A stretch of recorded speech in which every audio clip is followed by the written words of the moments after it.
how Britain's surgical revolution created a black market for the dead.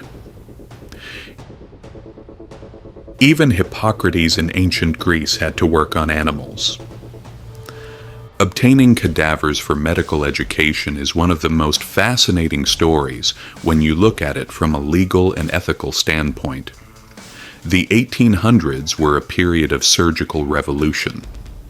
For centuries, doctors had practiced on animal carcasses, trying to understand human anatomy.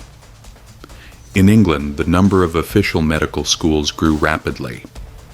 Between 1750 and 1825, more than 30 new teaching hospitals were established.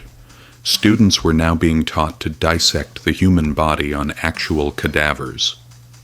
Medicine is a profession that requires hands-on experience, something impossible to learn from books alone. But there was a major problem. At the time, the only legal source of cadavers in England was the Murder Act of 1752. This law allowed the bodies of executed criminals to be dissected as an additional post-mortem punishment. Its purpose was to deter crime, not to support science. In those years, England executed close to 100 people a year, while thousands of anatomy students filled the lecture halls. Medical education was booming. Legal cadavers were not. And so a new market was born. Demand, sooner or later, finds its way to supply. By the early 1800s, London's medical schools needed around 500 bodies a year, while the state supplied only about 50. That left only one option: the black market, the resurrection men.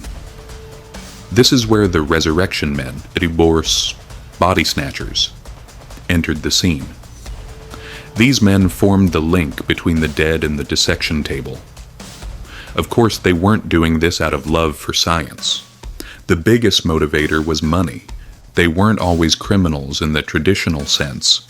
Most were poor laborers, former soldiers, even medical students themselves trying to earn a few extra pounds. The resurrection men worked fast, quiet, and with an almost industrial efficiency. Many had lookouts, contacts inside hospitals, and direct relationships with professors in cities like London, Dublin, Edinburgh, and New York. Some even carried forged documents claiming they had permission from the family or the church in case they were caught. Here's how they worked. Graves were targeted 24 to 72 hours after burial, before decomposition set in. They used wooden shovels to avoid making noise. They only dug at the head end of the grave.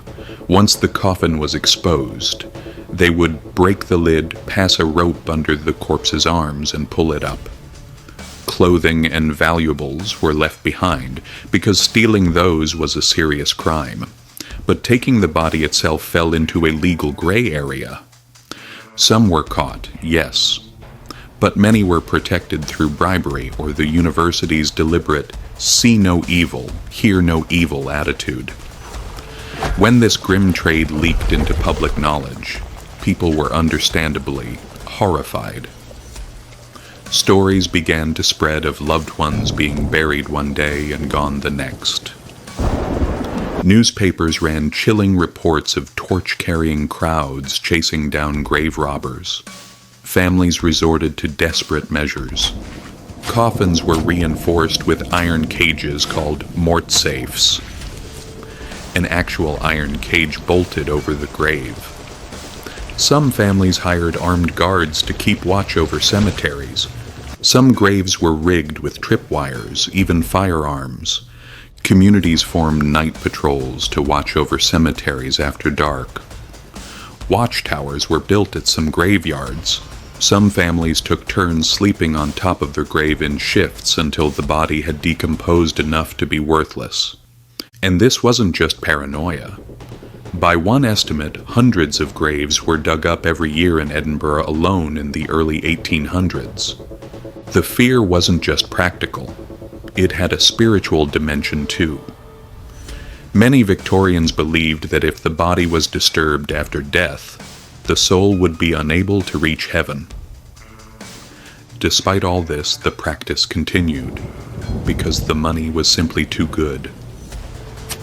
Burke and Hare. Then came William Burke and William Hare. These two names would go down in history for redefining horror in Edinburgh, 1828. Edinburgh was the global center of medical education.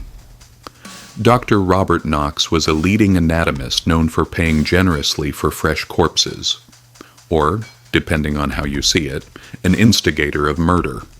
I'll leave that judgment to you. Burke and Hare weren't resurrection men in the traditional sense. They discovered that killing was far easier than digging. Their first victim was an elderly tenant in Hare's boarding house who had died of natural causes. When they saw the profit from selling his body to Knox, they made a horrifying decision. Over the course of a year, they killed 16 people, including a mentally disabled man known as Daft Jamie and a young woman named Mary Docherty, targeting travelers, drunks, and the homeless. They used a suffocation technique that came to be known as burking. Sitting on the victim's chest while covering the mouth and nose, this method left no signs of violence. Dr. Knox never reported his suspicions. Instead, he praised the freshness of the bodies. Eventually, the suspicions of neighbors led to the pair's capture and arrest. Hare turned king's witness. Burke was executed. In a moment of poetic justice, Burke's own body was publicly dissected. His skeleton was given to the Edinburgh Medical School's Anatomy Museum, and his skin is said to have been turned into a notebook still on display at the Surgeons' Hall Museum. The Anatomy Act of 1832. To end the grave robbing that had begun in the early 1800s, lawmakers, 30 years later, in the wake of the Burke and Hare scandal, passed the Anatomy Act of 1832 in Parliament. This law allowed licensed anatomists to use unclaimed bodies from poorhouses, hospitals, and prisons. In practice, this meant the bodies of the poor, the elderly, and the mentally ill. It would be naive to expect politicians to pass a truly fair law. In theory, the law put an end to grave robbing. But it also institutionalized class-based medical exploitation. More and more people grew afraid of dying without family by their side, because that meant their bodies would be handed over to science instead of the church. A protest pamphlet from 1833 put it this way: "The rich man is buried with ceremony, the poor man is sent under the scalpel." Even in death, you couldn't escape class division. If you were poor, alone, and had no one, your body could be dissected. 200 years later, this injustice against the poor and powerless continues. So really nothing has changed. While this was happening in England, American cities across the ocean were facing their own grave-robbing crisis. In New York, the 1788 Doctors' Riot began with a horrifying rumor that medical students were stealing bodies from the Negro burial ground in Lower Manhattan. A child claimed to have seen an arm dangling from a classroom window and told his father.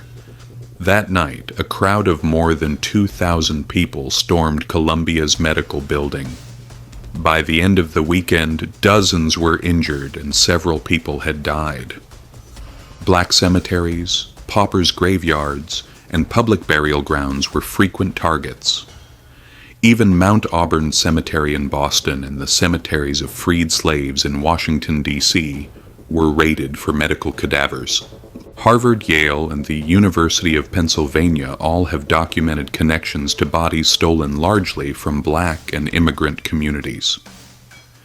In Virginia, a former slave named Chris Baker was employed by Johns Hopkins Hospital to bring bodies from local cemeteries, mostly from his own community. Many of the greatest breakthroughs in surgery, anatomy, and disease treatment emerged from dissection rooms fed by stolen corpses. Yes, we've made progress. Today, organ and body donation is a regulated, consent-based process, often honored with memorial services.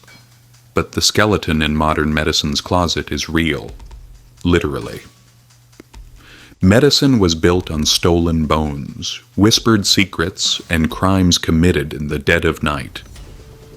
If you enjoyed this dive into the strange and fascinating corners of history, please support the channel with a subscribe, a like, and a comment. It really helps me keep making more of these.